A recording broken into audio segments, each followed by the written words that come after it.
Pemirsa, proyek konservasi pantai Candidase Desa Bugbug akan dilaksanakan pada April 2024. Terkait proyek itu, sejumlah kelompok nelayan di desa setempat meminta dibuatkan alur titik perahu.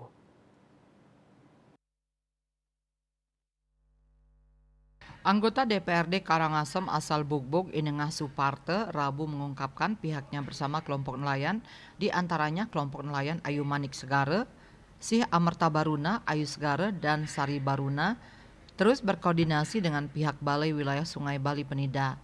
Dari koordinasi yang dilakukan itu, pihak BWS menyepakati permintaan para nelayan untuk pembuatan alur perahu di 2 titik, yakni depan Pura Segara, Banjar Adat Samuh, dan wilayah Candidase. Nengah Suparto mengatakan pihaknya sudah 3 kali mengundang tim dan arsitek balai untuk menyerap aspirasi dari para nelayan terkait persoalan ini. Sementara itu, konsultan konservasi Pantai Candidase Nyoman Sudita mengatakan bahwa penataan pesisir Pantai Candidase mulai April mendatang tidak sampai mematikan aktivitas para nelayan di wilayah setempat.